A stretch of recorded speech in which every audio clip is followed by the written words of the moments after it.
네, 저희 무료 특강 녹화본 드릴 거예요. 지금 한 70분 들어오셨네. 100분, 선착순 100분까지 들어오실 수 있고, 만약에 중간에 튕겼는데 못 들어오시게 되면 무료 특강 녹화본 드릴 거니까 너무 걱정하지 마시고요.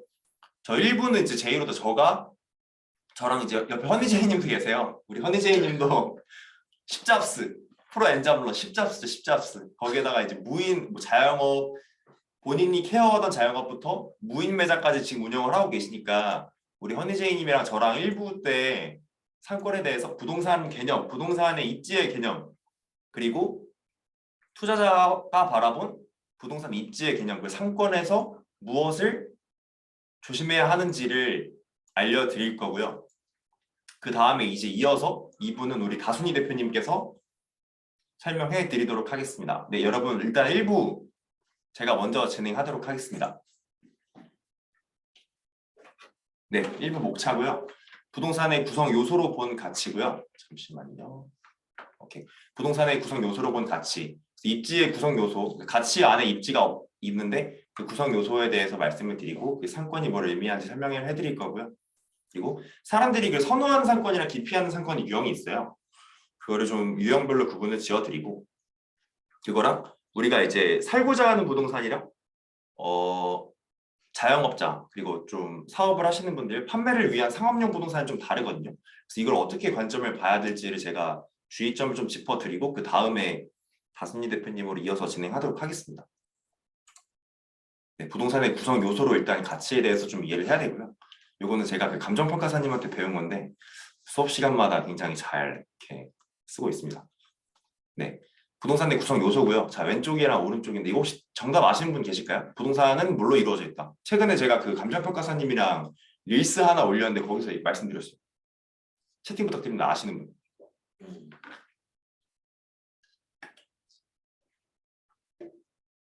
아, 네, 맞습니다. 이제 수업 들으신 분들 네, 부동산은 이제 토지랑 건물로 이루어져 있습니다. 저희 앞으로 여러분들이 이제 지나다니면서 뭔가 아파트나 건물 같은 걸 보실 때 아, 여기 아파트가 있네? 여기 뭐 오피스텔 있네? 이렇게 생각하시는 게 아니라 아, 여기에 토지가 있고 그 위에 건물이 올라가 있네?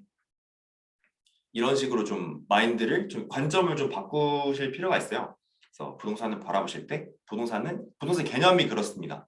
토지와 건물로 이루어져 있다. 그래서 저희가 보통 투자를 할 때도 형님 부동산 땅에 투자하는 거예요? 건물에 투자하는 거예요?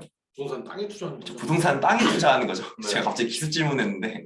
아무튼 그 부동산은 땅에 왜냐하면 이게 건물은 낡잖아요. 건물은 시간이 지나면 낡잖아요.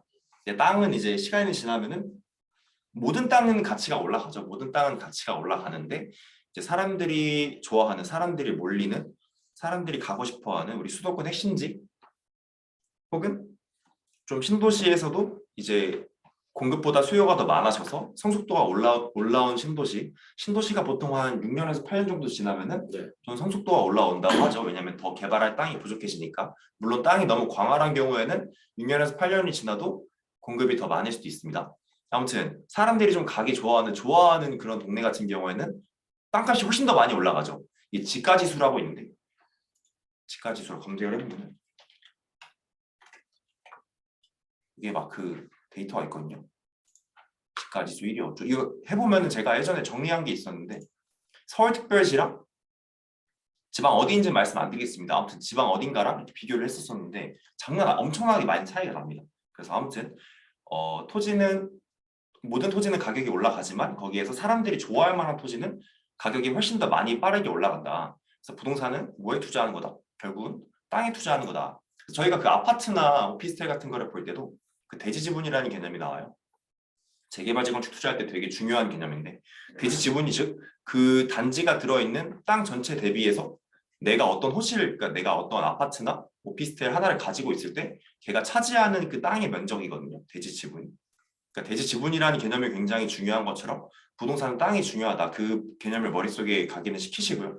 굉장히 중요한데 많이 놓치는 개념입니다.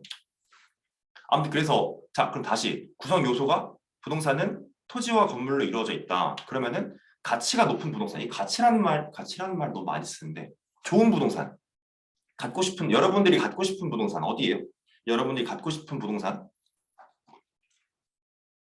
근데 좀 좋은 데는 이미 비싸긴 한데 아무튼 좋은데 혹은 좋아질 부동산이 갖고 싶을 거 아니에요. 사람들이 살고 싶어하는 아니면은 뭐 상업용으로 따지면은 그러니까 상가로 따지면은 강남 네 맞습니다. 강남 노른자에 수도권 노른자에 하나 하고 싶습니다. 아무튼 상업용 토지가 땅이 비싸잖아요. 맞아요. 그래서 그 오피스텔 같은 경우에 분양가가 비싼 이유 중에 하나가 상업용 토지에다가 이제 올라가기 때문에 분양가가 비싸고 그래서 오피스텔 분양을 받으면 조금 슬픈 일이 있을 수 있다 그런 이야기가 좀 있는데 아무튼 그래서 저희가 생각하는 가치가 높은 부동산은 탐난 우리가 갖고 싶은 부동산인 거라는 말이에요. 이거를 이제 다시 목적에 따라서 구분을 해보면은 주거용 같은 경우에 살고 싶은 부동산이죠. 우리가 살아야 되는 곳이니까. 주거용 부동산은 뭡니까? 아파트, 오피스텔, 아파텔, 뭐 생활형 숙박시설 여러 가지가 있죠. 빌라, 단독주택, 연립주택, 다세대, 다가구 다 우리가 사는 부동산이죠. 상업용은 이제 우리가 사는 부동산이 아니라 장사를 하는 사무실이 있는 뭐 지식산업센터, 오피스, 공장, 상가 이런 우리가 살지 않는 나머지 부동산을 상업용이라고 하죠. 사람들이 자주 지나다니는 이렇게 목 좋은 부동산이라고 하죠. 요새 그래서 좀 투자 선배님들 중에 뭐 라이언님이나 아니면 옆에 계신 다순이 대표님이나 그런 말씀을 되게 많이 하세요. 요새 좀 브랜딩이 아무래도 좀 힘이 워낙 온라인으로 인한 브랜딩이 워낙 힘이 강력하다 보니까 약간 그러시더라고요. 제가 그 김성호 회장님의 책을 최근 읽었었는데 규모가 어느 정도 커지면은 이게 뭐라 해야지? 내가 매출로 돈을 버는 것도 있는데 매출이 높아지면서 사람들이 이렇게 많이 오고 가면은 목이 좋아지면은 그러니까 원래 목이 좋지 않았는데 내 상가로 인해서 목이 좋아지면은 거기에 또 상가의 가격이 또 많이 올라가서 어느 정도 레벨에서 부동산으로 돈을 버는 거라는 말씀도 하셨더라고요. 아무튼 이 부분 뭐 이런 상업용 부동산 관점에 대해서는 저보다 양옆에 계신 대표님이 훨씬 더 많이 알 거긴 한데 아무튼 그래서 상업용 부동산은 사람들이 자주 지나다니는 부동산이 좋다. 목적에 따라서 아무튼 그 부분이 다른데요. 다시 이제 아까 전에 말씀드렸던 부동산의 구성 요소로 구분을 지어보면은 이제 토지의 개념은 뭐냐면요. 동네죠, 동네. 토지는 동네입니다. 그래서 가치가 높은 동네, 내가 살고 싶은 동네, 내가 거주하고 싶은, 자리 잡고 싶은 동네는 보통 입지가 좋다고 말씀을 드립니다. 입지가 좋다. 그리고 건물, 내가 살고 싶은 건물, 내가 장사하고 싶은 건물은 어떤 건물이죠? 새 건물이죠.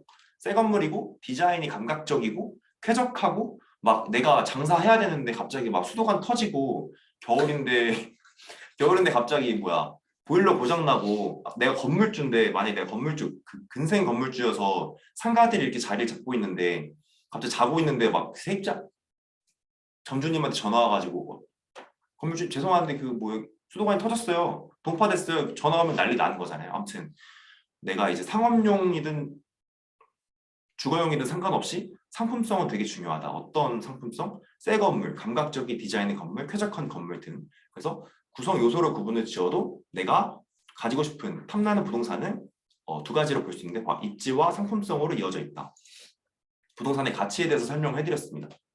네, 그래서 정리를 해보면은 부동산의 가치는 토지와 건물의 개념에서 이제 입지와 상품성으로 이루어져 있다. 여기서 요 입지, 내가 살고 싶은 혹은 내가 자리를 잡고 싶어하는 입지는 네 가지로 이렇게 구성이 돼 있어요. 이거 거의 공식이에요. 한창 최근에 이제 부동산에 좀 관심이 많으셔가지고 이게 공식화가 됐는데 첫 번째는 이제 직주근접 이거는 그 주거용 목적입니다. 직주근접이죠. 일자리랑 교통. 사람들이 이제 많이 왔다 갔다 하는 이유가 일자리로 자리를 잡으니까요. 혹은 거기에 이어지는 교통이죠. 지하철이 가장 힘이 끄죠. 직주근접이랑 그 교육, 상권, 인프라 이 네 가지로 이루어져 있습니다. 우리는 오늘 이 상권에 대해서 이야기를 드릴 거고요. 자, 그러면 이제 여기에서 사람들이 선호한 상권인지 혹은 기피하는 상권인지를 생각을 해봐야 돼요. 일단은 이 주거용 부동산 관점에서 먼저 말씀을 드릴게요. 그게 좀 심플하니까. 이 이미지가 어디냐면은 그 광교의 광교 아이파크라고 저희가 그 광교 임장을 자주 다니고 있는데 광교 호수공원 가보신 분 계실 수도 있는데 그 아래쪽에 광교 아이파크라고 원천동 대장 아파트가 있어요. 광교가 총 6개, 총 5개의 동으로 이루어져 있는데 그 중에서 수원시 영통구 원천동의 대장 아파트가 광교 아이파크거든요. 여기가 이제 뭐 신도시다 보니까 다 1, 2층은 상가가 들어있는 주상복합형으로 되어 있는데 아파트들도 여기 이제 상가에 엘리웨이가 입점이 돼 있어요. 이 엘리웨이가 굉장히 감각적이고 해외처럼 돼 있어가지고 처음에 딱 여기 왔을 때 아 여긴 진짜 해외다 이런 생각이 들었던 적이 있습니다. 여기 시간 되시는 분들 꼭 가보시는 걸 강력 추천드리고요. 신도시 상권은 굉장히 쾌적하기 때문에 사람들이 굉장히 선호하겠죠. 이런 상권을 기피하시는 분은 많이 없겠죠. 취향을 존중하겠습니다. 다음 이제 대형마트랑 백화점. 대형마트 일단 이 왼쪽이 백화점이고 오른쪽이 대형마트인데 여기도 광교고요. 여기 이렇게 높게 되어 있는 게 하나포레나라고 되게 그 광교 신도시 대장 오피스텔 아파텔입니다. 여기 오피스텔. 요 앞에가 그 원촌 호수고요. 호수고 여기 수원 컨벤션 센터, 여기 삼성전자 주주총회 여기서 합니다. 삼성전자 주주총회 여기서 하고 여기가 이제 이 삐까번쩍한 건물이 바로 뭡니까? 갤러리아 백화점입니다. 갤러리아 백화점, 대형 백화점이고 여기는 그 갤러리아 백화점 맞은편에 롯데 아울렛이 있어요. 이런 식으로 백화점이나 아울렛은 사람들이 굉장히 선호하는 상권이겠죠. 쾌적하니까요. 다음은 이제 구도심입니다. 구도심. 왼쪽은 이제 그 저희 평촌역, 평촌 쪽, 일기신도시, 구도심, 유흥가, 약간 노래바, 뭐 이렇게 베트남 노래바, 아무튼 뭐 메이드 클럽, 아무튼 뭐 그렇네요. 잘 모르겠어요. 저 이런 거 잘 몰라가지고 아무튼 이런 게 있는 것 같고 여기는 그 잠실 엘스 쪽인데 뭐 호텔이라고 써있네요. 아무튼 그렇습니다. 이런 유흥 상권 같은 경우에는 이제 그죠, 좀 살기 좀 그렇죠.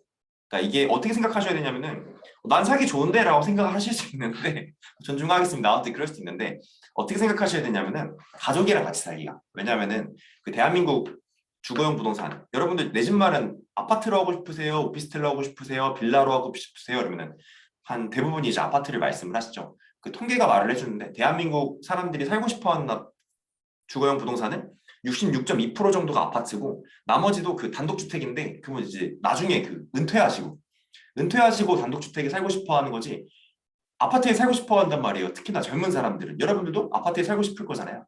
아파트에 산다는 거는 내가 가정을 이뤘을 때 이야기를 하는 거고 그러면 내 가족들이랑 같이 살고 싶어 하는 동네에 약간 이런 유흥가가 있으면은 조금 그럴 수 있다. 특히나 자녀까지 있는 경우에는 조금 많이 그럴 수 있다. 그래서 이게 선호한다고 말하기 좀 그렇겠죠.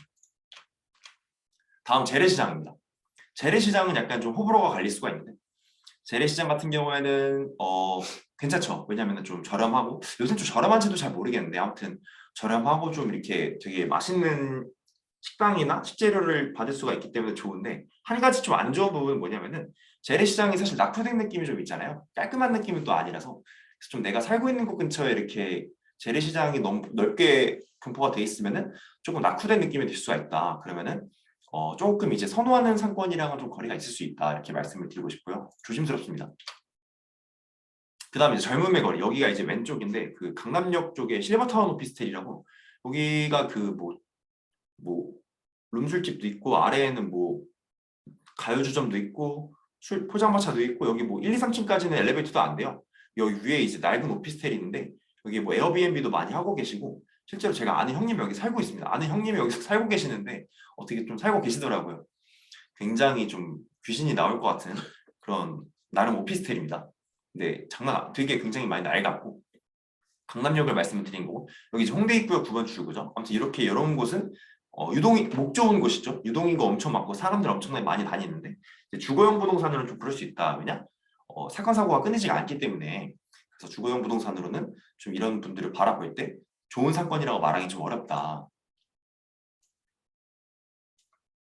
오피스텔 유흥 사건이랑 같이 있네요. 여기는 사실 뭐 저희가 생각하는 신축 그런 요즘 오피스텔이 아니라 완전 여기 가보시면은 이게 오피스텔이야? 이런 말이 나올 정도로 굉장히 낡은 오피스텔입니다. 아무튼 그래서 주거용 부동산이랑 상업용 부동산이 이렇게 다르다는 걸 말씀을 드리고 싶고요. 근데 이제 약간 특이한 점이 있어요. 뭐냐면은 신도시예요, 신도시. 신도시 상가 같은 경우에 이게 신도시가 그리고 좀 처음에 입주 물량이 많을 때는 가격이 좀 조정이 있는데 근데 잘 정리해 보면 아파트 같은 경우에는 특히나 최근에 평택이나 이런 데를 보면은 입주 물량이 많은데도 가격이 많이 올라갔잖아요. 아파트 같은 경우에는 그것보다 가격 사이클이 저는 더 중요하다 생각을 하거든요. 왜냐하면 생각보다 그게 수요가 넓게 퍼져 있기 때문에. 그리고 광교 신도시 같은 경우에는 이미 최근에 가격 상승이 엄청나게 많이 있었고 떨어졌다 다시 이렇게 올라가고 있는데 네. 그래서 근데 이제 이게 그 인스타그램 친구분 제 인스타그램 친구 널리님 요새 떡상 중인 널리님의 콘텐츠 중에 하나가 이제 이분은 실제로 지주택이 좀 물려있다 하시더라고요. 지역주택 조합이랑 신축 상가 분양이 신축 오피스텔 분양이랑 지분 쪼개기 기획부동산 이건데 신축 상가랑 이제 신도시 상가 특히나 이제 광교 같은 경우에는 최근에 가격이 많이 올랐었는데 가격이 많이 올랐음에도 불구하고 특히나 그 대장 중흥 S클래스나 아니면은 거기에 그 신도시 상권들이 있어요. 거기 생각보다 공실이 오래 갔습니다. 네, 아무튼 간증의 시간이 또 아무튼 그래서 이게 정확하게 생각을 해야 되는 게 보통은 저희가 이제 뭐 자영업을 바로 꿈꾸시는 분들도 있는데 다순이 대표님이 이제 경험이 많은 것 중에 공간대여나 그 무인 매장처럼 내가 이제 약간 오토로 돌리면서 물론 100% 오토는 아니겠지만 오토로 돌리면서 좀 내가 현금 흐름도 추가로 이렇게 얻고 싶어 하시는 분들 있잖아요. 그런 분들이 보통 부동산 투자자분들인데 내가 부동산 투자를 했어. 투자한 다음에 보통 돈이 얼마나 남냐면은 한 1억 정도 남으면 하나 더 하세요. 보통 세금 봐가지고 1억 남으면은 아파트 같은 거 하세요. 아니면은 뭐 예전에 지방 아파트도 좀 유행을 했었고 근데 한 3천만 원에서 5천만 원 조금 좀 애매모호하게 남은 분들이 이제 좀 이것저것 건드리려고 하다 보니까 분양 좀 많이 왜냐면 분양은 또 10%만 있으면 되잖아요. 분양 많이 받으시고 그래서 약간 신축 오피스텔이나 신도시 상가 같은 거 분양 이렇게 받으시는데 생각보다 이렇게 공실이 오래 간다. 그래서 월세를 받을 수 있다고 했지만 월세를 받을 수가 없었고 분양 상담사분들은 연락이 되지 여기까지 하겠습니다. 아무튼 그런 이제 좀 악몽들이 많이 있으세요. 분명히 광교 신도시도 집값이 많이 올라가던 시절에 대장 아파트인 중흥 S클래스 상가도 공실이 있었단 말이에요. 분명히 지금 많이 채워졌죠. 맞아요. 지금은 이제 광교 신도시의 공실이 많이 거의 없어졌는데 생각보다 오래 갔단 말이에요. 상승기에도.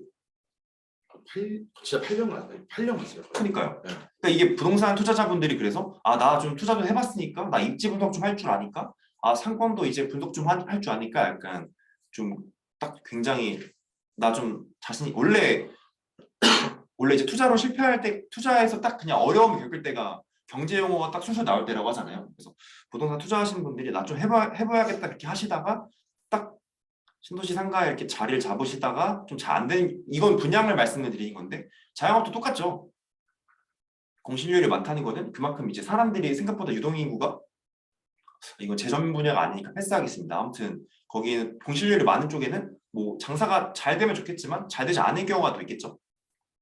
아무튼 드리고 싶은 말씀은 주거용 부동산이랑 상업용 부동산은 분명히 다르게 봐야 되는 관점의 차이가 존재한다. 이걸 꼭 말씀을 드리고 싶었습니다. 네, 그래서 저는 이제 주거용 부동산에 대해서 말씀을 드렸고 상업용 부동산은 어떻게 바라봐야 될지는 다순이 대표님께서 말씀을 드릴 건데 이제 모셔보기 준비되셨나요? 네. 네, 모셔보도록 하겠습니다. 이걸로 해야 되는데. 대표님께서는 카메라를 사용한다고 하셔서 잠시만요. 카메라를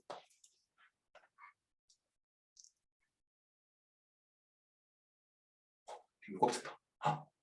이거 꽉 찼어. 카메라 좀 잠시만요.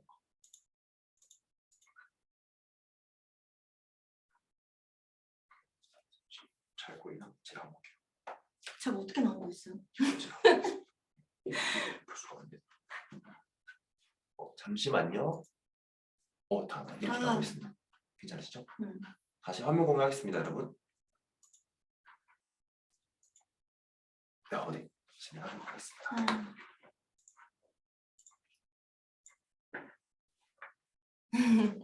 안녕하세요.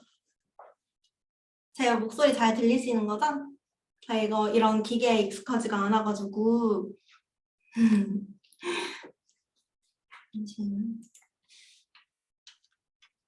네, 처음 뵙겠습니다. 저는 지금 프랜차이즈 사업하고 있는 다순이라고 하고요. 오늘 이제 9시 20분 정도부터 10시까지 여기 보이시는 목차대로 창업의 종류, 그리고 창업 전에 우리가 체크해봐야 될 것들, 그리고 창업하기 전에 이제 신경 써야 되는 8가지 요소랑, 그리고 예산 설정을 어떻게 하면 좀 똑똑하게 할 수 있는지 이런 부분에 대해서 설명을 드릴 거예요.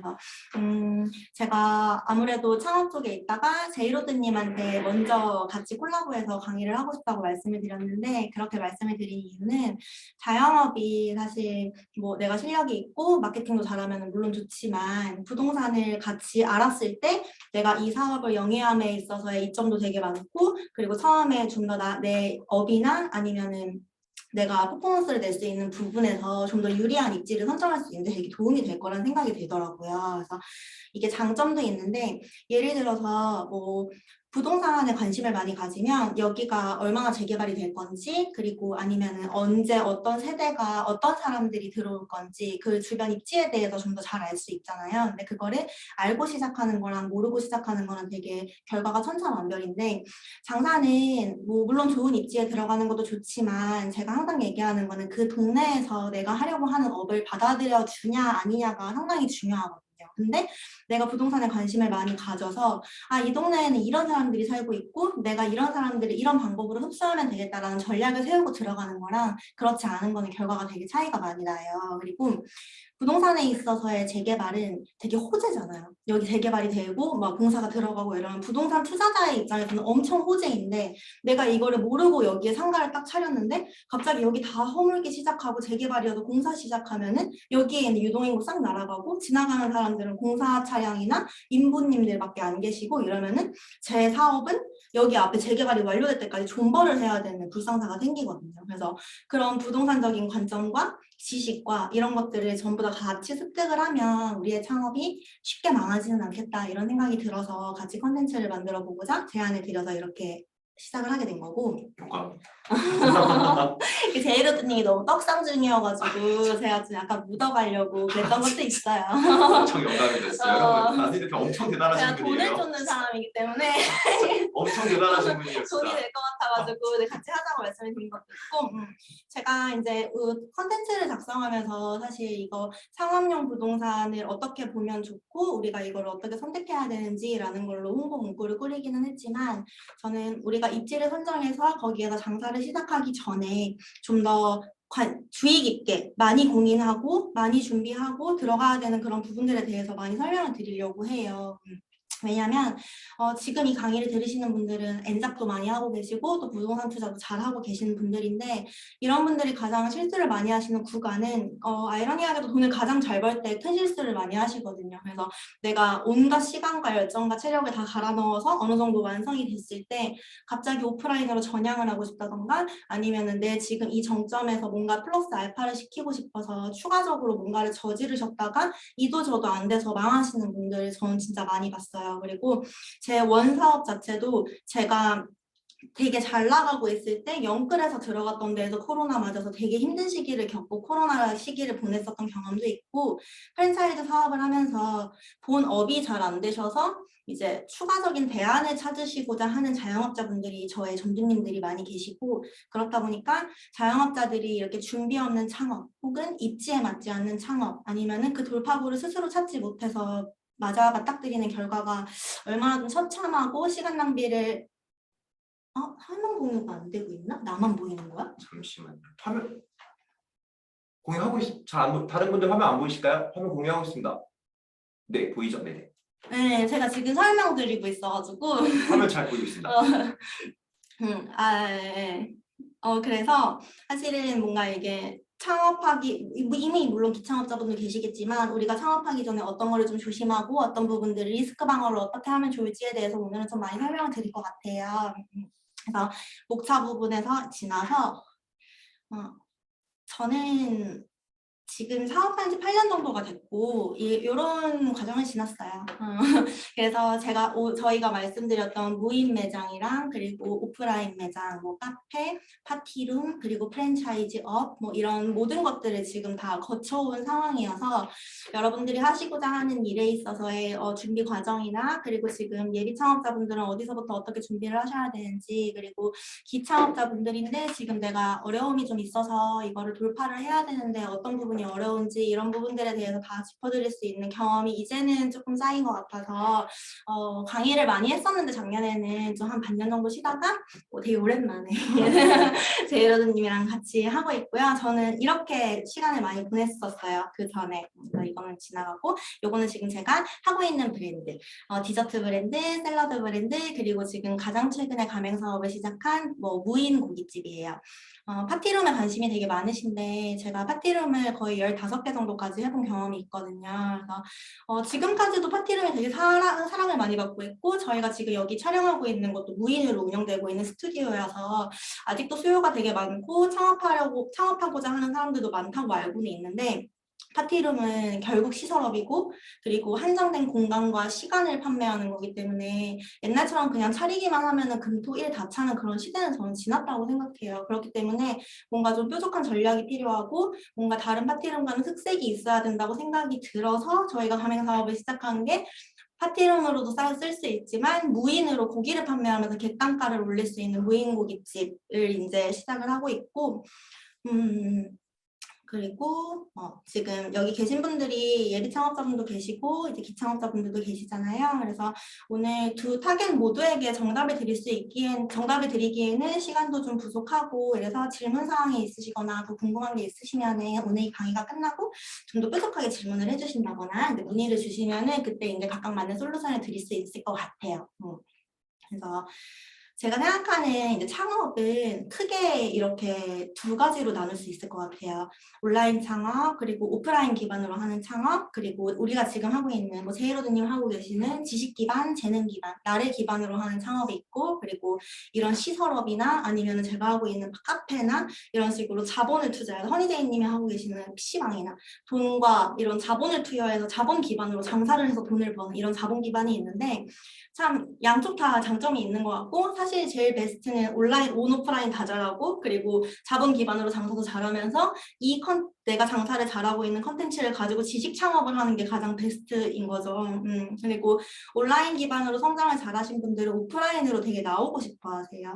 그리고 반대로 오프라인으로 시작하신 분들은 온라인으로 넘어가지를 못해서 어떻게 허니제이님도 원래 그러시잖아요. 그렇죠?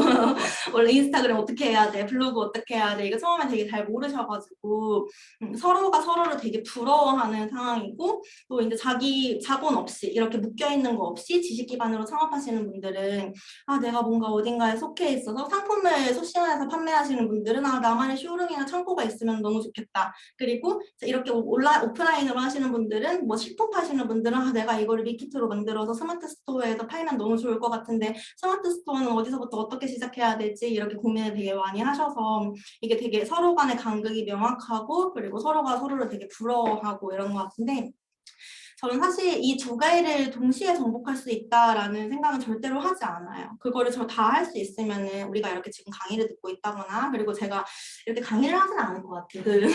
TV에 지금 나오고 있을 것 같아요. 이거 두 개를 다 잘하면서 저조차도 이거를 잘 할 수 없고 이거를 다 하기에는 사실 몸이 하나인 상황에서는 되게 힘들다는 생각이 들어요.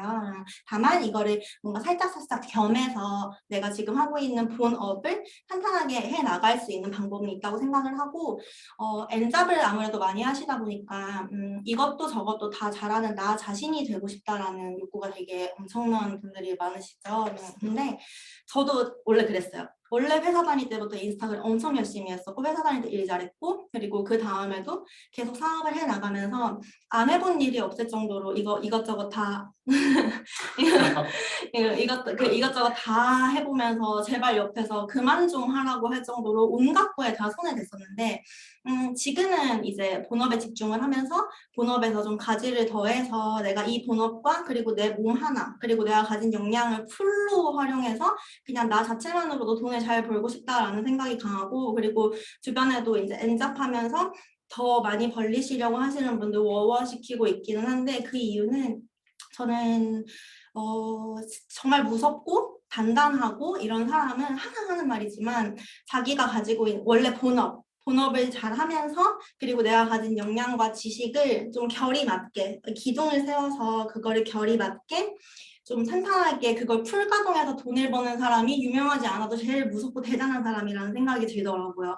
그래서 혹시나 내가 지금 이거 창업을 하려고 하는데 뭐랄까 이 내 창업의 계기가 가오가 몇 프로인지를 한번 생각해봤으면 좋겠어요. 내가 지금 이 창업을 하려고 하는 이유가 돈을 벌고 싶어서 아니면은 내가 지금 너무 잘하고 떡상 중이니까 이 오프라인 창업까지 하면은 지금 내가 너무 대단해 보일 것 같은 거기에 욕심, 내 가오, 내 자존심, 내 이런 그 욕구가 몇 프로인지도 한번 좀 깊게 고민을 해보셨으면 좋겠다 이런 말씀을 꼭 드리고 싶고 이게 비슷한 말이에요. 우리가 이제 아마 기창업자분들은 이 단계를 아마 지나셨을 텐데요. 그럼에도 불구하고 제가 기창업자분들 계신데도 이 말씀을 드리는 이유는 뭐냐면 아무래도 창업을 함에 있어서 제일 중요한 거는 사실 본인 자신의 멘탈과 그리고 체력이라고 생각을 해요. 아무리 돈을 잘 번다고 해도 내가 멘탈이 무너지고 내가 지금 뭐 때문에 이러고 있는지 그 원인을 찾지 못하면 흔들리는 건 한순간이고 자영업은 사장이 흔들리면 그 사업이 흔들리는 거는 정말 순식간이어서 그 본인 자체가 흔들리지 않는 게 가장 중요하거든요. 근데 저도 굉장히 많이 흔들려 본 경험이 있기 때문에 이런 질문을 되게 자주 많이 하긴 하는데 지금 내가 하려고 하는 혹은 하고 있는 이 일이 진짜로 내가 하고 싶어서 하는 일인지 아니면은 남 보기에 이 너무 좋아 보이고 자랑하고 싶은 마음, 내 가오에 지배당하고 있는 일인지 그리고 내가 이걸 하면서 분명히 돈을 못 버는 시기는 존재해요. 경기가 안 좋아서도 있고 내 아이템의 비수기와 성수기 때문에 그럴 수도 있고 아니면 어떠한 요인에 의해서 적자가 안 나면 좋지만 사실 어쩔 수 없이 적자가 나는 구간도 있고 근데 그랬을 때 내가 그런 적자 구간을 잘 버틸 수 있도록 내가 이 일에 대한 확신과 애정과 그런 열정이 있는지 그럴 만한 일인지 그리고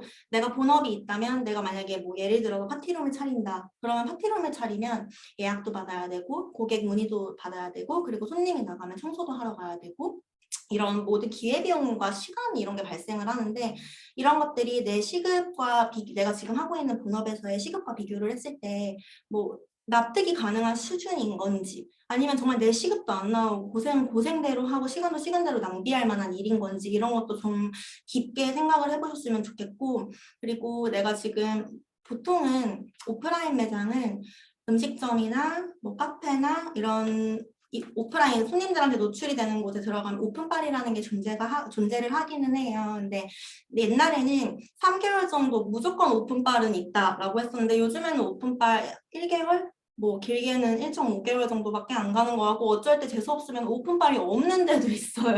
근데 이게 정말 오픈빨 못 받으면 정말 고통스럽긴 하거든요. 왜냐면 처음에 딱 매장을 차리면 보기에는 차리자마자 돈을 벌어 보이지만 그렇지 않고 자리 잡아가는 기간 동안 이벤트도 해야 되고 서비스도 줘야 되고 우리 잠재 고객들을 다 받아야 되기 때문에 인력도 많이 써야 되고 그에 따른 리소스가 되게 많이 들어가요. 그렇기 때문에 돈을 많이 벌어 보여도 사실상 3개월에서 6개월 정도는 내가 운영비로 좀 넉넉하게 가지고 있어야지 이게 자리 잡아가는 동안 돈을 벌지 못해도 버틸 수가 있는데 보통은 이 처음에 내가 장사를 시작하자마자 돈을 번다고 생각해서 여유 비용을 준비하지 않고 바로 창업을 하시는 분들이 되게 많거든요. 그래서 근데 거기에서 이제 멘탈이 무너지기 시작하는 거예요. 창업만 해서 손님만 오면 내가 돈을 벌 줄 알았는데 앞으로 벌고 뒤로 까먹는 그 시간이 계속되면서 돈을 벌지 못하면 이게 갑자기 흔들리고 근데 자리 잡기 전에 내가 흔들려 버리기 시작하면은 그 사업은 절대로 오래 갈 수가 없거든요. 그렇기 때문에 내가 무언가를 시작할 때 내가 돈을 벌지 못해도 내 밑을 지지해 줄 수 있는 현금 흐름 혹은 내가 가지고 있는 현금이 있는지 아니면은 내가 한 3개월 정도는 한 푼도 안 벌어도 괜찮아 라고 할 수 있는 그 정도의 예산을 가지고 있는지가 저는 사실 제일 중요하다고 생각해요. 제가 저번에도 말했죠. 번아웃은 일이 힘들어서 오지 않아요. 일이 아무리 많아도 우리 같은 사람들은 번아웃은 안 와요. 번아웃이 오는 이유는 돈이 없기 때문이거든요.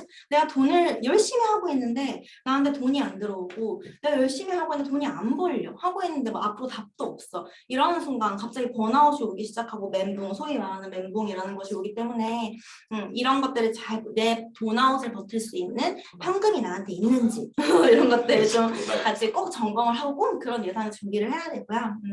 그다음에 마지막 4번은 제가 작년에 번아웃이 굉장히 크게 왔어요. 뭐 번아웃도 있었던 것 같기도 하고 그리고 너무 욕심을 냈어요. 이것도 저것도 잘하는 나 자신이 스스로 너무 대단해 보여서 좋았어. 내가 여기까지 왔으니까 여기에서 이것도 저것도 다 더해가지고 하면은 나 대체 불가능한 사람이 될 수 있지 않을까 이런 욕심이 있어서 이것저것 다 저질렀는데 제가 갑자기 방향을 잃은 거예요. 나는 뭐 때문에 이 일을 시작했고 내가 원래 뭘 하려고 했던 사람인지를 제가 좀 잊었어요. 왜냐하면은 하루가 너무 정신없이 지나가고 이것도 저것도 다 처리를 하면서 그냥 일에 멱살이 잡혀서 끌려가다 보니까 제가 애초에 뭘 하려고 했던 사람인지를 좀 잊어버리더라고요. 그래서 그 답을 찾는데 정말 시간이 오래 걸렸고 근데 내 다음 스텝이 명확한 예를 들어서 우리는 본업을 하고 있고 뭐 부동산 투자를 상가를 분양받아서 여기 상가에다가 뭐 파티룸을 하나 할 거야. 아니면은 뭐 지인들끼리 파티를 할 수 있는 공간을 만들 거야. 그래서 이 공간을 만들어서 여기에서 이런 컨텐츠를 만들어서 이 컨텐츠 기반으로 내가 인스타에 바이럴을 해서 그 다음으로 유튜브로 넘어갈 거야. 이런 나의 플로우가 있으면 괜찮은데 그게 아니라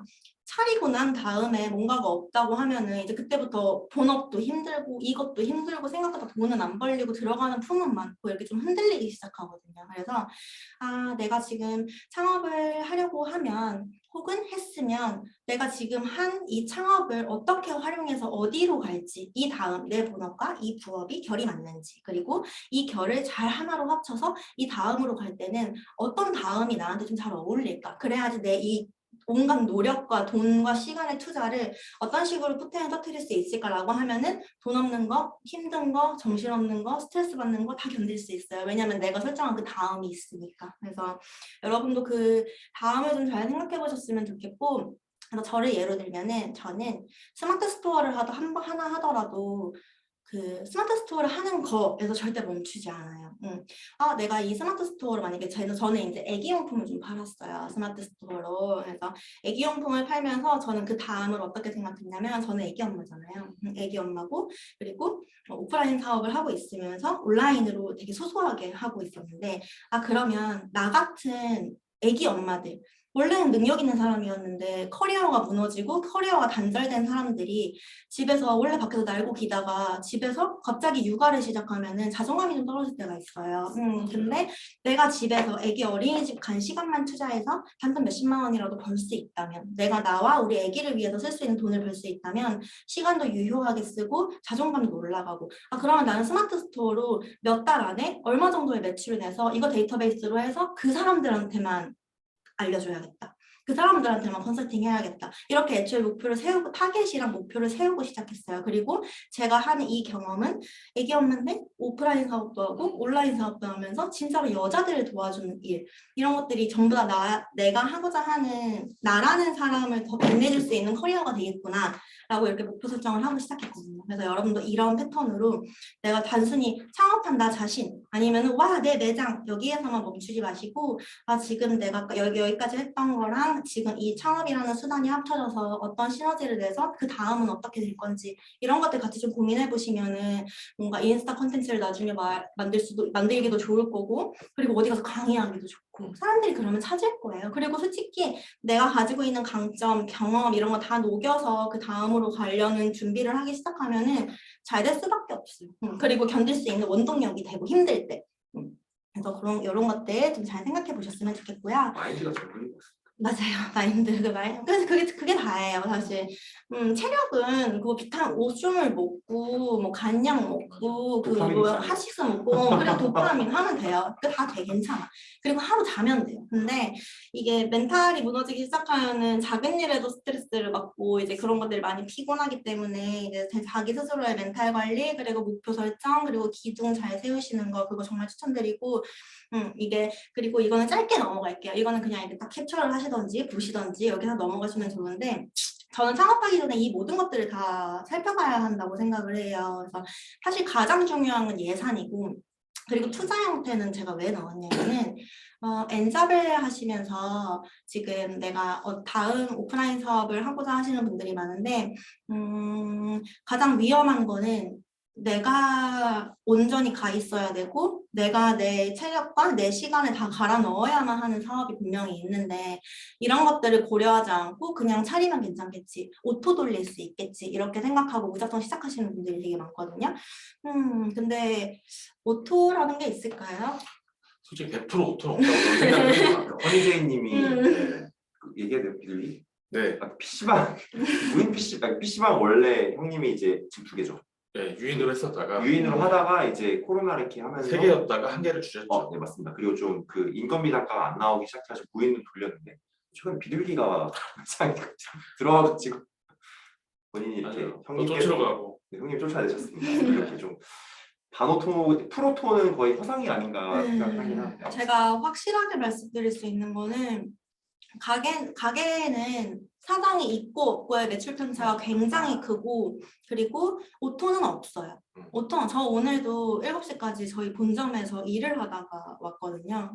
그리고 오토는 절대 없고 그리고 보통 창업을 하고자 하시는 분들이 오셔서 하시는 말씀은 그냥 한 달에 200만 원 정도만 벌어도 저는 큰 욕심 없어요. 200만 원 정도만 벌면 돼요라고 하는데 그 200을 벌기가 굉장히 힘들어요. 그냥 프로토를 돌리면서 200을 벌려면은 뭐 메가커피나 컴포즈 같은 거에 한 2, 3억 정도 때려 넣어서 그걸로 오토 돌리면서 한 달에 200 정도는 자연스럽게 가능하다라는 생각이 드는데 우리는 그렇진 않잖아요. 가성비를 따지고 적은 돈으로 안정적인 수익, 부수입을 좀 얻고자 하는데 이런 나의 투자 형태, 내가 바라는 수익과 내가 하려고 하는 이 아이템이 맞는지 우리가 지금 좀 약간 무인으로 운영하고 오토 돌리면서 한 달에 100만 원 정도의 작은 수익을 얻고자 한다고 하면은 요식업, 카페 이런 손님을 맞이해야 되는 그리고 재고 관리나 서비스를 해야 되는 이런 업종은 절대로 선택하면 안 된다고 저는 생각해요. 파티룸이 제일 적합하긴 하죠. 파티룸이나 스튜디오 이런 걸로 선택을 해야 되고 그리고 내 지금 이 투자 금액이 내가 지금 부수입을 벌기 위함인지 아니면은 내 다음 커리어를 위해서 내가 뭔가 쌓아가는 과정 돈을 안 벌어도 되니까 내가 내 다음을 위해서 쌓는 용도로 이거를 창업을 하려고 하는 건지 아니면 내가 진짜 무조건 여기 올인해가지고 여기서 무조건 돈 벌어야 돼 이런 건지 여기에 따라서 우리가 봐야 되는 매물도 다르고 그리고 운영 전략도 다르고 예산 설정도 좀 달라지는 부분은 있거든요. 그래서 무작정 창업이라는 단어가 참 멋져요. 창업이라는 단어가 너무 멋있고 내가 가게를 하고 있으면은 프랜차이즈라는 단어가 참 멋있어요. 근데 멋있고 하고 싶고 모두가 이렇게 좀 매력을 느끼는 그런 단어이자 업이라는 거는 아는데 이게 준비 없이 들어가면은 정말 단기간에 큰 돈 날리고 몸도 마음도 다칠 수가 있다. 그렇기 때문에 제가 지금 말씀드린 이런 것들을 다 좀 유념하셔가지고 아 내가 진짜로 이거를 창업하기에 충분한 예산이 있나? 내가 지금 하려고 하는 이 일이 나의 어떤 거를 위해서 창업을 하려고 하는 거지? 그리고 나는 어디까지 위험을 감수할 수 있는지 그리고 반드시 아셔야 되는 건 창업에서의 돈을 버는 시점은 내가 오픈해서 손님을 받아도 바로 일어나는 매출이 내가 버는 돈이 아니라 내가 투자한 돈을 전부 다 회수한 그 다음부터가 우리의 순수익이라는 걸 꼭 아셔야 돼요. 1억 들여서 차렸는데 내가 이 1억을 보증금 제외하고 언제까지 회수할 수 있을 것인가에 대한 이런 것도 전략을 잘 세우셔야 되는데 보통은 그런 거 생각 안 하시고 그냥 바로 차려서 발생하는 매출이 나의 수입이다 라고 생각하고 안심을 하시는 분들이 계시는데 그거는 절대로 옳지 않아요. 그리고 동업과 조력자의 유무 이게 저는 참 중요하다고 생각해요. 중요하면서 어렵죠. 네.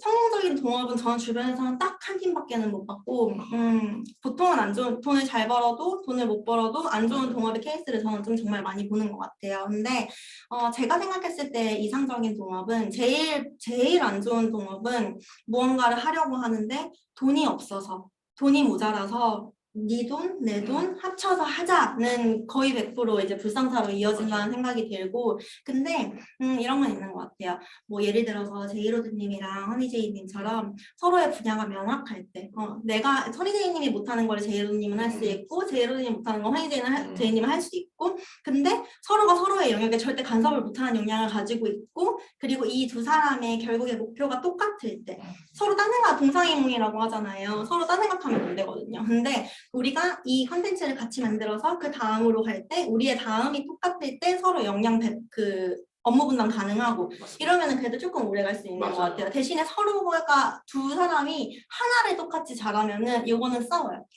요거는 싸우고 좀 더 욕심 있고 시간 많은 사람이 더 많이 노력을 하게 돼 있기 때문에 이거는 반드시 싸우고 공감합니다. 동업은 그냥 안 하는 게 좋아요. 동업은 안 하는 게 좋고 있고, 그 다음에 이제 상권인데요. 사실은 이제 저희가 오늘은 부동산이 주제잖아요. 이 상권은 크게 이제 로드 상권이랑 특수 상권으로 저는 좀 구분을 하기는 해요. 그리고 로드 상권이라 하면 우리가 사람들이 지나다니면서 발견해서 이제 로드 손님이 유입이 될 수 있는 이 로드 상권, 그리고 특수 상권은 보통은 이제 뭐 백화점이나 아니면은 뭐 어떤 몰에 입점하는 거를 특수 상권이다라고 보통은 생각을 많이 하지만, 제가 여기에 쓴 특수 상권은 어떤 거냐면 로드 손님들이 지나가지 않아도 내가 손님을 흡수할 수 있는 업종이 들어갈 수 있는 거. 예를 들어서 파티룸은, 저는 파티룸 매물을 찾을 때 지하철이나 버스 정류장에서 10분에서 15분까지는 걸어도 상관이 없다라는 말을 되게 많이 해요. 그 손님이 다만 찾으러 올 때 나한테 전화가 많이 안 와도 되는, 뭔가 내가 약도를 제시했을 때 그 사람이 그 약도만 보고 찾아갈 수 있는 그런 특수한 곳. 내가 그냥 지나갈 때는 절대 발견할 수 없는 그 구화 453 승강장처럼 지나가면서 절대 볼 수 없는 곳이지만, 내가 타겟으로 하고 내가 마케팅을 했을 때 손님을 유입시킬 수 있는 그런 상권을 저는 특수 상권이라고 정의를 하거든요. 그래서 내가 하려고 하는 이 업이 로드 상권에 어울리는지 특수 상권에 어울리는지 이런 것도 같이 생각을 하고 거기에 맞게 매물을 찾는 것도 되게 중요해요. 솔직히 그냥 지하에 들어가고 2, 3층에 들어가도 상관이 없는 업종인데, 굳이 내가 비싼데 대로변에 나온다거나 뭐 그런 데 들어갈 필요는 없잖아요. 근데 뭐 저희가 지금 있는 스튜디오도 신사역에서 오르막길 진짜 빡세게 올라가지고 여기 들어왔거든요. 그래서 지하잖아요. 절대 찾을 수가 없어요. 근데 그런데도 수요가 있고 저희가 와서 이렇게 촬영을 하고 있고 이렇게 하고 손님이 찾으러 오는데 별로 무리가 없는 것처럼, 안내만 잘 되면. 그래서 충분히 그런 로드에 나가지 않아도 우리가 진짜 완전 동떨어져 있는 곳에서도 손님을 유입하고 소화하고 매출을 발생시킬 수 있다면 굳이 뭐 비싼 데로 안 나가도 되는데, 보통 그런 거 생각 안 하고 무조건 대로변이면 좋겠지, 무조건 손님한테 노출이 되면 좋겠지라고 해서 불필요한 월세와 관리비를 지출하시는 분들이 되게 많거든요. 그래서 업종과 어울리는 상권은 분명히 있고 그 업종과 정말 찰떡같이 잘 어울리는 매물은 있어요. 근데 내가 내 업종이 어떤 위치에 가야지 좀 더 포텐을 터뜨릴 수 있는지에 대한 공부 없이 그냥 빨리빨리 하고 싶은 마음에 부동산 업자한테 얘기해서 그 사람이 추천하는 대로 생각 없이 들어갔다가 나중에 고정비 감당이 어려워서 그때서야 막 도대체 다른 사람들은 어떻게 돈을 벌지 하고 찾아보면 이런 데 들어갔어야 되는구나. 근데 뒤늦게 후회하시는 분들이 많거든요. 그래서 창업을 하기 전에 제가 공감대로 설명을 드리자면은 이렇게 찾아보시는 게 좀 좋아요.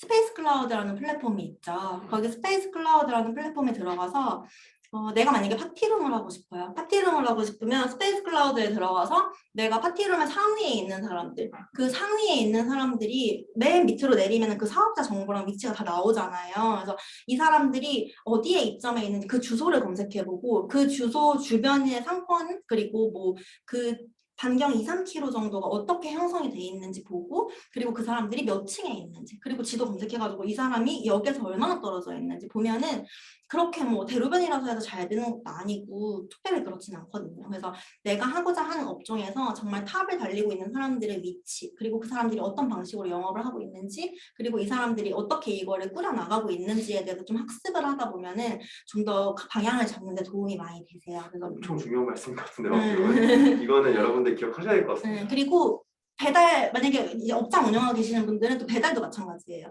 배달의 민족에 들어와서 맛집 랭킹을 보는 거예요. 맛집 랭킹에서 내 업종이랑 똑같은데 맛집 랭킹 위에 상위 3개를 메뉴 다 보고 이 사람들 배달팁 어떻게 했는지, 그리고 이 사람들 김밥 어디 꽂았는지, 이 사람들 이벤트 어떤 거 하고 있는지, 그런 거 정말 탑에 있는 사람들은 다 이유가 있기 때문에 이런 것들 좀 검색해 보시면 되고, 그리고 내가 어디 샐러드 집을 할 거예요. 샐러드 집을 할 건데 그 동네를 찍어가지고 배달의 민족을 켜서 샐러드 집이 얼마나 되는지, 여기에 리뷰가 얼마인지, 그리고 정보에 들어가면 주문수가 나와요. 그러면 그 맛집 랭킹 1등에 있는 사람의 주문수가 우리가 나눠 먹을 수 있는 파이거든요. 근데 만약에 맛집 랭킹 1등에는 올라와 있는데 주문수가 막 플러스 1000이에요. 그럼 장사 안 되는 거예요. 그러니까 그 동네에 샐러드집을 차리면 안 되는 거예요.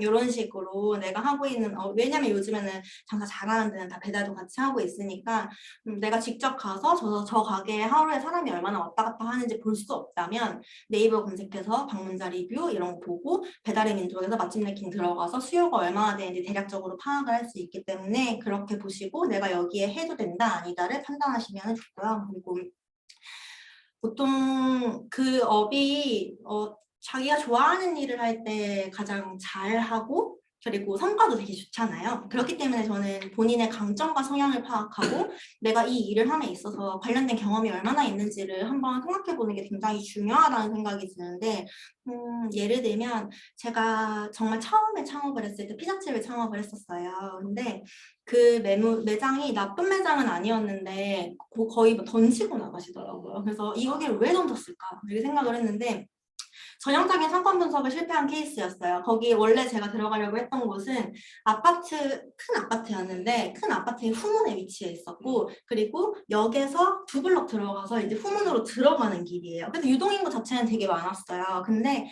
그분이 선택하신 업종은 뭐냐면 호프집. 그 약간 그냥 약간 생맥주 파는 호프집. 근데 그건 2차잖아요. 그래서 2차인데 다들 이제 밖에서 먹고 집에 들어가면서 한잔을 해야 되기 때문에 첫 손님이 들어오는 시간이 식사 시간 뒤에요. 2차이기 때문에 거의 9시, 10시에 들어오시잖아요. 근데 그분이 그걸 아예 생각을 못한 거예요. 그래서 한 5시 정도부터 손님을 받을 수 있을 거라고 생각을 하셨는데 그때 절대 들어오지 않아요. 그 상권의 그런 업종은. 거기는 김밥집이나 피자집이나 치킨집이나 오며 가며 그냥 가볍게 살 수 있는 그런 게 들어갔어야 되는데 이제 다 만취하거나 배불러가지고 들어오기 때문에 시간도 처음 손님 들어오는 시간도 늦고 매출도 작아요. 2차 간단히 먹고 들어가니까.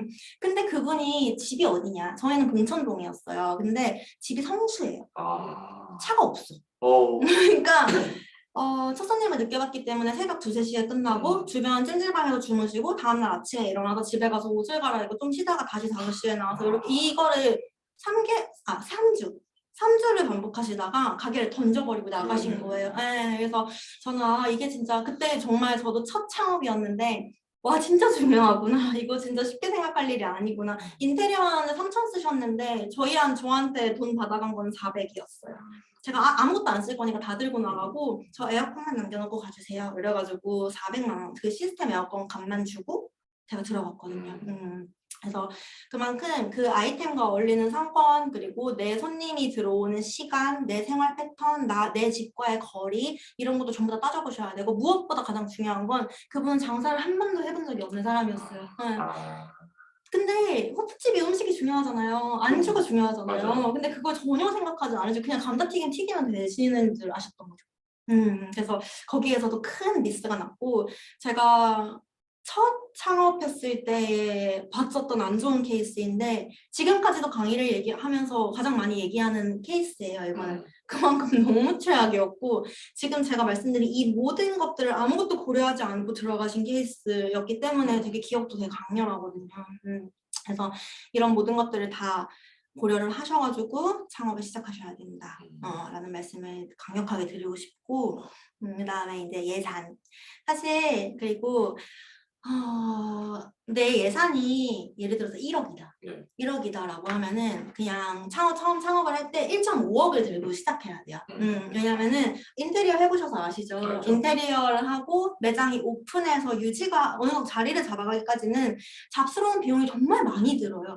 이게 뭐 공간 대여처럼 샥 세팅해가지고 슉 들어가는 거는 좀 다를 수도 있기는 한데 예를 들어서 그냥 뭐 로드 손님이 다니는 입지 아니면 인테리어가 필요한 일 이런 것들은 무조건 돈이 좀 줄줄줄줄 처음에 세게 돼 있거든요. 그래서 근데 돈이 없으면은 내가 서비스를 못하고 규모를 줄이고 사람을 줄이고 이렇게 처음부터 그렇게 막 줄이기 시작하면은 재구매, 재방문으로 이어지기가 조금 어려워요. 그래서 제가 그렇기 때문에 3개월에서 6개월간의 운영자금이 꼭 있어야 된다. 아니면은 내가 돈을 안 벌어도 나를 지지해 줄 수 있는 현금 흐름이 있어야 된다라고 진짜 강하게 말씀드리는 거는 내 예산 100%에서 무조건 50% 정도는 가지고 있어야 내 창업이 절대 망하지를 않고 그리고 내 예산이 1억인데 보증금 5천만 원, 권리금 2천만 원 이런 데 들어가서 70%를 날려버리면 나머지 30%에서 인테리어 해야 되고 이거 비품 사야 되고 마케팅 비용 써야 되고 하다 보면은 그게 처음에 좀 자리를 잡기가 약간 힘들어요. 그렇기 때문에 임대료는 내가 1억이 있으면은 권리금, 보증금 포함해서 3천만 원 안에 끝내야 되고 그리고 저는 권리금을 주는 거를 좀 안 좋아하는 스타일이기는 해요. 그리고 권리금이라 함은 내가 투자를 했을 때 보증금처럼 나중에 절대 받을 수 있다라는 답을 막 확신이 없고 그럴 수 있다라는 정답도 없고 그거를 그대로 받을 수 있는 전략도 저는 없다고 생각해요. 그렇기 때문에 권리금은 그냥 투자하는 순간 인터넷처럼 날아가는 돈이다라고 생각을 하는 편이어서 권리금과 보증금은 내 예산의 30% 미만으로 설정을 좀 하고 그 다음에 내가 운영하는 이 자금에서도 1억이라고 하면은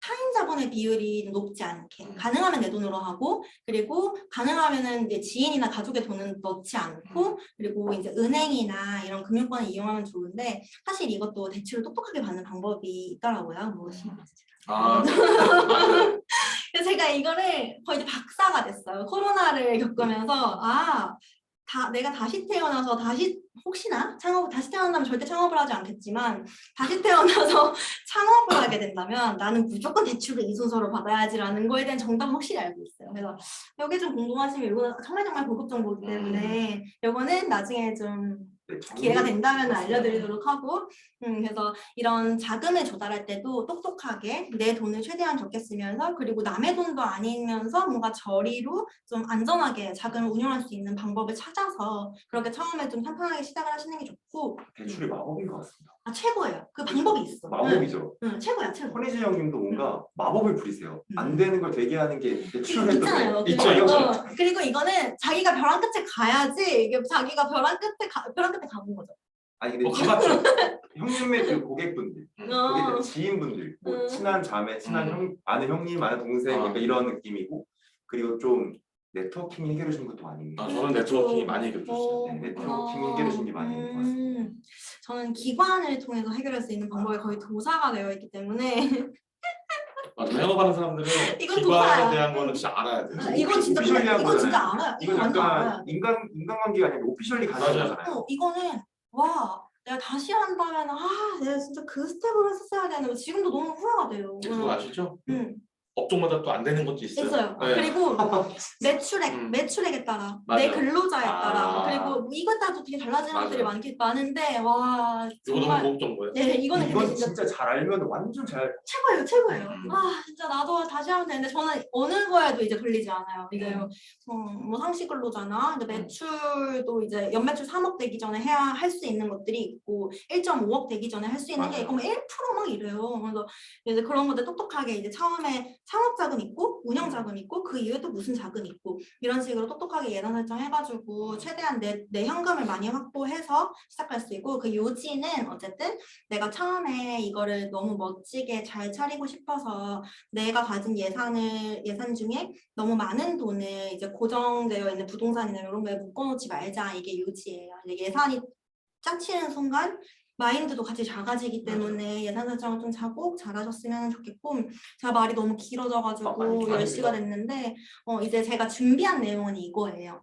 그래서 나머지는 좀 원래 말이 많기도 하고 원래 말이 많기도 하고 더 사실은 말씀드리고 싶은 게 많은데 그거는 또 다음에 기회가 되면 더 자세히 말씀드리는 걸로 할게요. 감사합니다. 저 같은 경우는 감사합니다. 저 같은 경우에는 개인적으로 이제 자영업 경험이 아직 없으니까 몇 가지 질문을 준비했었는데 본질적인 내용을 되게 많이 다 나왔어요 사실. 이거 보면서 네, 이걸 하셔야 된다. 네. 일단 8가지를 정리를 해놔야 되고 그래서 뭐 실수하는 부분이 뭐가 있을까 원래 딱 목차 있고 했는데 말씀해 주셨고 이제 대표님께서 처음에 피자집 창업하기 전에 대표님께서 실수했던 부분 가장 업종에 따라서 중요한 부분이 뭐가 있는가 애초에 이거를 하나도 감안 안 하신 거잖아요. 네. 그래서 너무 강렬했던 맞는 게 하나도 없어요. 이거 그냥 적어야 될 것 같아요. 그냥 머릿속으로 이렇게 생각하는 뜬구름 잡는 게 아니라 맞아요. 뜬구름은 절대 안 돼요. 그냥 절대 안 돼요. 본인이 그냥 표에다가 차트에다 적어놓고 해야 될 것 맞아요. 같고 제가 개인적으로 드리고 싶은 하나 질문은 그냥 저는 자영업 경험이 없으니까 그냥 머릿속으로 그냥 뜬구름 잡는 소리를 하나 하면 뭐 예를 들어 내가 뭐 요식업을 한다 그러면 사실은 본질은 실력 맛이겠죠. 맛이랑 거기서 이제 맛이 있게 느껴지게 하는 뭐 그런 뭐 여러 가지 서비스인데 그것도 실력이라 생각을 하고 그거랑 원래 주제는 이제 부동산 상권이었는데 본질에 대해서 많이 짚어주셔서 되게 감사한데 그래서 실력이랑 아니면은 목 좋은 뭐 그것도 이제 로드 상권이랑 특수 상권이 있긴 한데 뭉뚱그려서 목 좋은 그 상권의 입지 그리고 저는 개인적으로 요새 그 자영업 하시는 분들 중에 저한테 많이 컨택을 하는 부분이 이제 마케팅 용도로 온라인 브랜딩이 워낙 또 효과가 있기 때문에 마케팅도 굉장히 중요하다 생각이 돼서 뭐 온오프라인 둘 다 마케팅이 있겠죠. 그래서 실력이랑 입지랑 마케팅 중에 대표님이 생각하시는 중요한 중요도 순서대로 한번 여쭤볼 수 있는데 네. 이것도 업종마다 다르겠지만 그냥 러프하게 대충. 네네. 저는 제일 중요한 거는 실력이라고 생각을 하고 그 다음으로 중요한 게 마케팅, 그 다음으로 중요한 게 입지라고 생각을 해요. 마케팅. 네. 그렇지. 입지는 요즘에는 극복할 수 있는 맞아요. 방법이 되게 많은 너무 것 많으니까. 같아요. 네, 극복할 수 있는 방법이 많고 왜냐면은 뭐 온라인 마케팅, 뭐 인스타그램이나 뭐 당근이나 뭐 이런 것들로 다 해결을 볼 수 있는 것들이 있고 뭐 블로그 마케팅을 해도 되고 입지는 상관없어요. 저희도 지금 본점 대로변에 있지 않아요. 거기 두 블럭 들어가서 카페골목 두 블럭 들어가서 되게 숨어 있거든요. 근데 그래도 상관없어요. 그래서 입지는 크게 중요하지 않고 입지를 다만 고려할 때는 내가 생각하는 예상 매출액이라는 게 있잖아요. 그래서 내가 생각하는 예상 매출액에서 20% 이상 넘어가는 임대료는 절대 안 된다.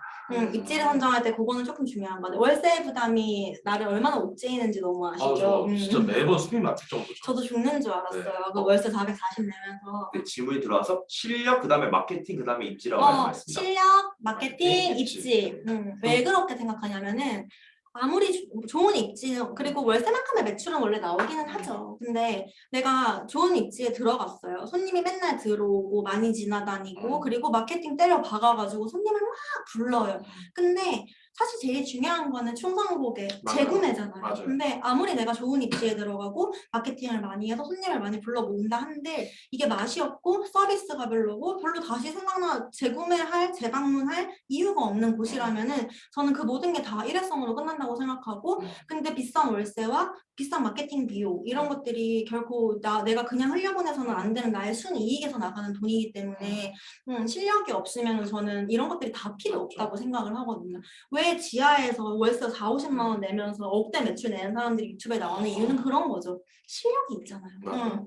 그리고 자기가 해야 되고 하고 싶고 자기가 잘하는 거고 역량이 있고 간절하기 때문에 저는 잘하는 거라고 생각을 하거든요. 입지, 마케팅 전부 다 이길 수 있어요. 그리고 마케팅도 마찬가지예요. 굳이 남한테 돈을 줘가면서 하지 않아도 내가 내 스스로 할 수 있는 마케팅이 되게 많은데 저는 이 마케팅을 내가 스스로 할 수 있는 마케팅을 함에 있어서 중요한 게 부동산을 잘 아는 거라고 생각을 하거든요. 왜냐하면 제가 있는 곳도 그런 거죠. 내가 뭔가 좀 매출이 떨어지는 것 같고 뭔가 마케팅을 해야 되는데 노란우산 공제는 그런 거예요. 그 자영업자의 퇴직금 같은 느낌이라고 생각하시면 돼요. 노란우산 공제 들어가면은 뭐 비용 처리를 할 수도 있고 뭐 그런 장점은 이제 영업하시는 분들이 얘기하는 그런 장점, 기본적인 장점도 있지만 그 장사를 하다 보면 돈맥경화라는 게 반드시 와요. 장사든 뭐든 돈맥경화가 오잖아요. 근데 내가 노란우산 공제 한 달에 10만 원, 15만 원을 차고차고 쌓아놨던 이 돈을 가지고 나중에 80%까지 대출을 받을 수 있고요. 그냥 이게 그걸로 대출을 받을 수가 있고 그리고 내가 폐업을 했을 때 그거를 일시에 수령하면서 뭔가 퇴직금을 받는 느낌이 들기 때문에 노란우산 공제 가입하는 게 좋고 그리고 압류를 안 당하잖아요. 맞아요. 그리고 내가 나중에 이제 뭐 청창사나 뭐 아무튼 뭐 그런 정부 지원 사업에 지원을 한다고 했을 때 그 경우에 따라 노란우산 공제를 가입했을 때 가점을 주는 게 있고 아닌 게 있고 하니까 뭐 가능하면 내가 여기에 뭐 월 10만 원 정도 15만 원 정도 가입을 할 수 있다. 사실 근데 장사를 하면 그 돈도 없을 때가 많기는 한데 그런 거 할 수 있다라고 하면 그냥 보험처럼 들어놓으시는 게 저는 좋다고 생각해요. 저도 그렇게 생각해요. 저도 사실은 오늘 다수님 만난다고 했더니 주변 사람들이 좀 질문을 해달라고 한 게 하나 있어요. 현실적인 질문. 왜요? 이게 창업 맞다. 근데 제가 아까 말하다가 망고 부동산이 중요하다고 생각해요. 왜냐면은 저는 네이버 지도 말고 카카오 맵을 주로 보는데요.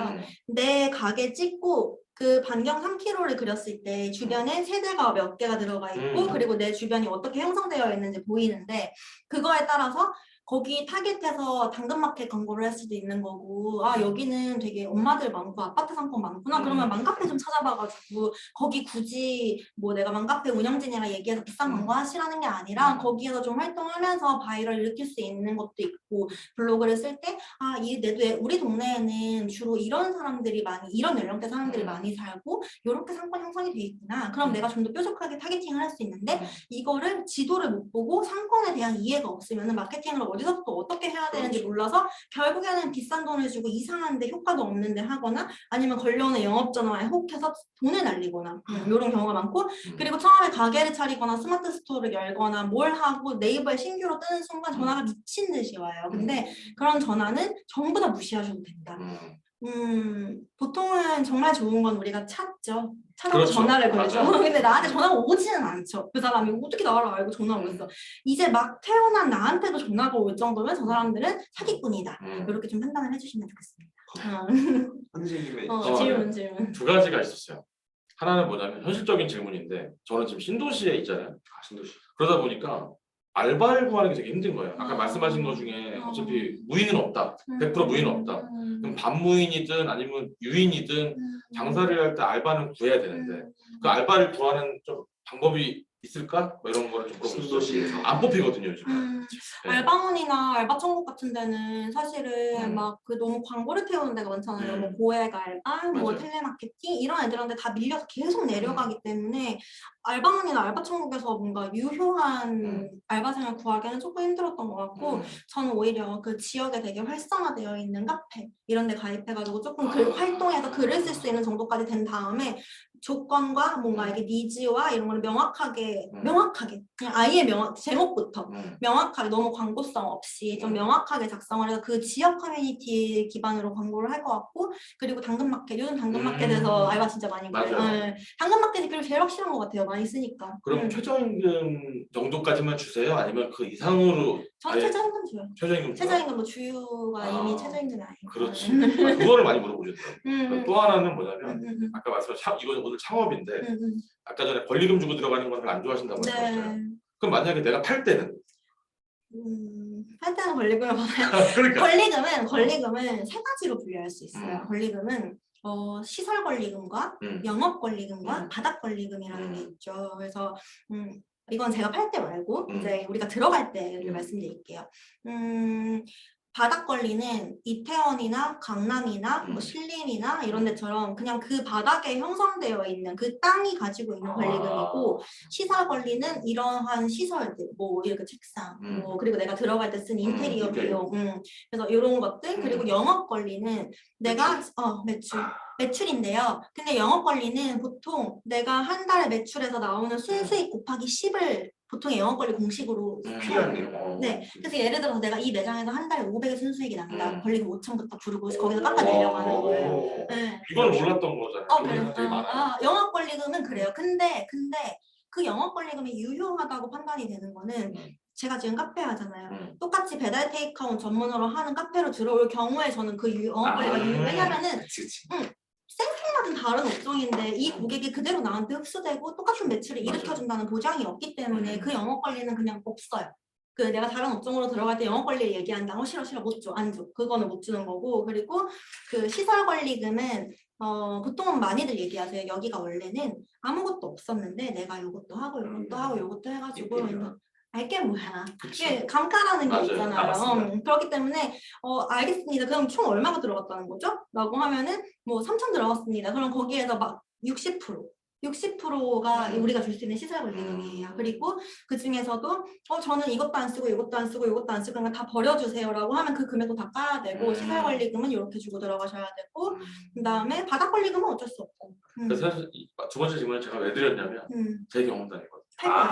왜냐면 PC방을 차려놓고 너무 잘 돼서 돈을 진짜 많이 벌었어요. 한 달에 순이익으로 2천만 원씩 벌었어요. 와. 그런데 이게 장사를 처음 해보는 경험이잖아요. 그러다 보니까 어떤 사람이 나한테 3억에 팔으세요라고 했어요. 이미 나는 다 뽑았는데. 근데 난 영원히 잘 될 줄 알고 안 파는 거예요. 맞아. 보통은 이래요. 네, 보통 하는 마음이 그렇지가 않거든요. 맞아요. 고점에 물리는 거랑 똑같은 거예요. 여쭤본 거예요. 그래서 만약에 다순이 대표님도 내가 만약에 해서 어느 정도 빵 키워놓고 나서 엑시트할 때, 그러니까 자영업 때 엑시트라는 게 좀 필요하다고 요즘에 느끼는 거예요. 맞아요. 네, 그래서 그런 것들을 한번 여쭤보고 싶었어요. 권리금 장사를 말씀하시는 거죠?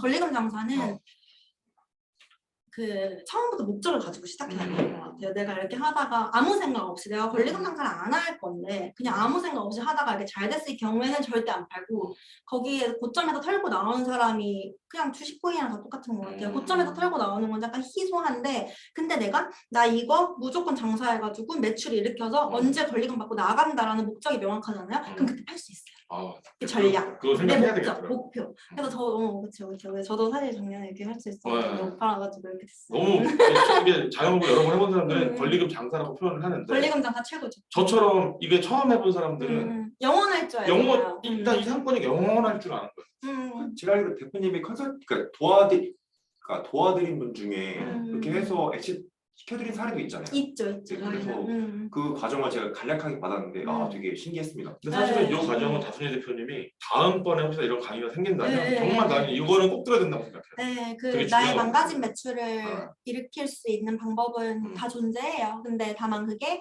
모든 업종에 평이하게 할 수 있는지. 가맹점 모집은 저는 제가 스스로 했어요. 그리고 노란우산공제 전문직 쪽 개원실 이거는 그쪽에 문의하시는 게 맞을 것 같습니다. 저는 전문직이 아니어도 사실 전문직은 잘 모르겠고요. 네. 이거는 아마 모집하는데 전화하면은 상세하게 알려주실 거라서 거기 문의해 보시는 게 아마 제 답변보다 훨씬 정확할 거예요.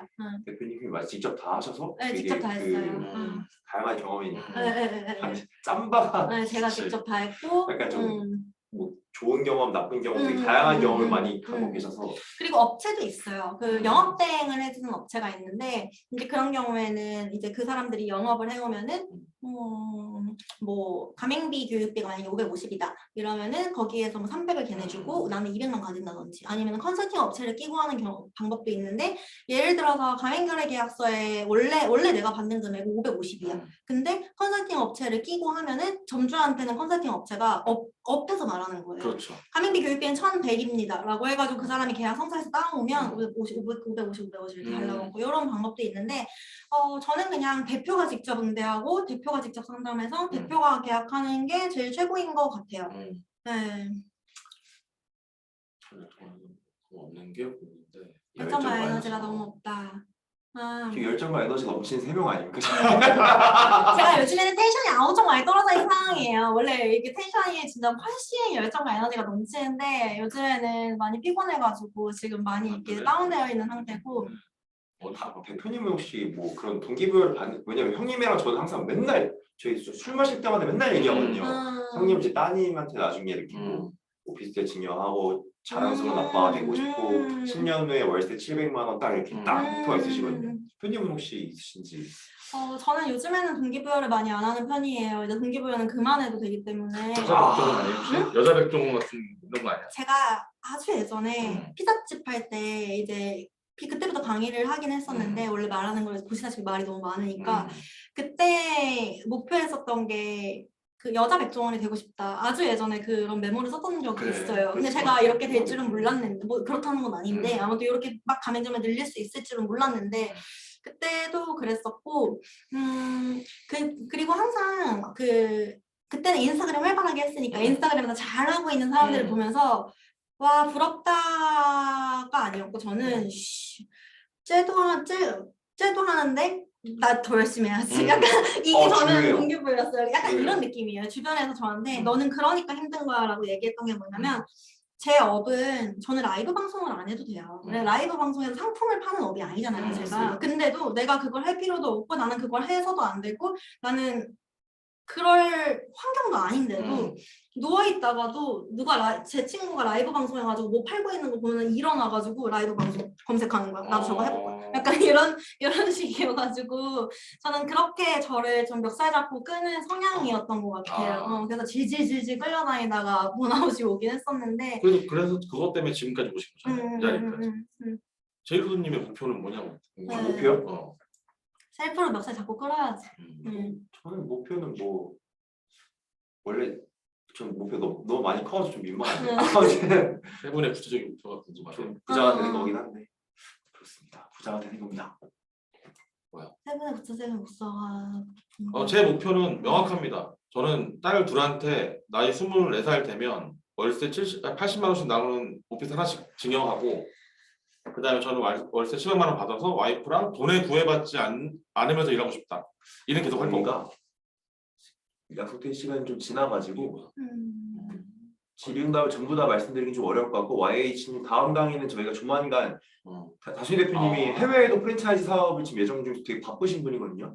좀 감사하게도 좀 강의를 기획을 하고 있어요. 그래서 다음 주 월요일에 제가 이 녹화본 공지랑 같이 알려드릴 예정이고요. 자금 조달 노하우 진짜 제가 확실하게 말씀드릴 수 있어요. 난 다시 창업을 한다면 무조건 그 루트로 할 거야. 창업 확장식 교재 창업이나 기본적인 모든 퀄리티를 위한 연구인가. 이거 대표님 진짜 뛰실 것 같은데? 네네네. 저는 제가 다 하고요. 메뉴 개발까지 다. 네네. 오. 전부 다 제가 했고 지금도 하고 있고 음. 경우에 따라 다르긴 하겠지만 자기가 잘 알아야 돼요. 맞죠. 아 맞죠. 직원을 쓰려고 할 때도 요즘은 직원들이 다 알아요. 네가 다 아는지 아니면 네가 모르는지. 그래서 요식업의 경우에는 그 주방장이나 실장한테 내가 잘 모른다는 걸 걸리는 순간 맞아요. 바로 그 직원이 무시하고 직원이 사장처럼 되고 근데 맞아요. 저 사람이 나보다 잘하기 때문에 그리고 핵심 메뉴를 알고 있기 때문에 저 사람은 내쫓지도 못하는 맞아요. 불상사가 생기기 맞아요. 때문에 사장이 제일 잘하고 사장이 제일 잘 알아야 되고 사장이 제일 열심히 해야 된다고 저는 맞습니다. 생각해요. 직원들한테 무시당해요 요즘에. 20분이네.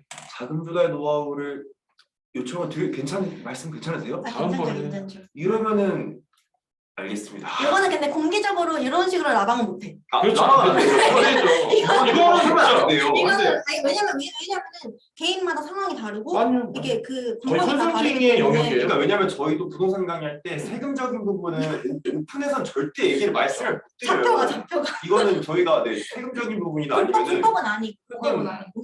예를 들어서 뭐 서로 좋으니까 이 단지 괜찮은 것 같다. 저 잡혀갑니다. 맞아. 잡혀가 이거는 검찰 조사 저는 받아요. 컨설턴트는 아니기 때문에. 네, 근데 이거는 저희가 그런 말을 하거든요. 저희가 그 멤버십에 컨설팅 그게 있으니까 벗고 오셔라. 예를 들어서 여러분들이 공무원이면은 잡혀갈 정도로 이렇게 우리한테 모든 걸 다 말씀을 하셔야 된다.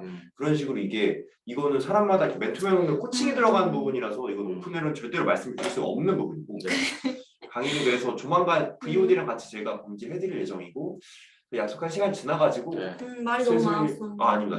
그러니까 저는 사실 감동받았어. 나는. 개인적으로 저도 되게 그냥 상권 분석 정도로 가볍게 이렇게 이런 거 여쭤봐야지 했는데 본질적인 부분이라 약간 좀 머리를 맞은 기분입니다. 이런 식으로 접근을 하는 게 아니라 애초에 그 코어를 단단하게 하고 접근을 해야 되고 이건 업종마다 다를 수밖에 없는 부분이 있는데 실제로 이제 다순이 대표님이 지켜본 혹은 겪었던 경험이 있어가지고 굉장히 저는 그리고 이게 상권 약간 이런 류의 강의는 저는 못 봤거든요. 맞아. 준비하면서 저 시장 조사를 해봤는데 이런 류의 강의는 못 받고 실제로 120개 이상 프랜차이즈 경험이 있으신 분의 노하우를 받을 수 있는 굉장히 좋은 기회였고 저희가 그리고 준비하고 있는 거는 또 시장에 없는 거인 만큼 훨씬 더 제대로 준비를 할 예정이니까 여러분들 창업에 관심이 있는 분들은 많이 관심 가져주셨으면 좋겠습니다. 네, 여러분들 그래서 저희 강의는 이 정도로 마치고요. 그리고 창업은 리스크 방어가 전부예요. 맞죠. 리스크 방어가 전부예요. 진짜. 돈을 내가 얼마를 벌고 성공을 맞습니다. 하고는 문제가 아니야. 리스크를 얼마나 잘 방어하느냐에 따라서 성공 여부가 좀 갈리지 않나? 맞아요. 존속 여부? 이런 거? 맞아요. 마지막까지 감사합니다. 같은 명언을 듣고 실패하면 안 돼. 그래서 되게 노하우를 얻을 수 있던 되게 소중한 시간이었고 요거 공적인 내용이었어. 요거 감사합니다. 제가 동기부여 전문가예요. 동기부여 전문가 3명이 모여있는 녹화본이랑 다음 스텝을 저희가 톡방에다 공지해드릴 테니까요. 기대 많이 해주시면 좋을 것 같습니다. 여러분 좋은 밤 되시고요. 다음에 또 드리도록 하겠습니다.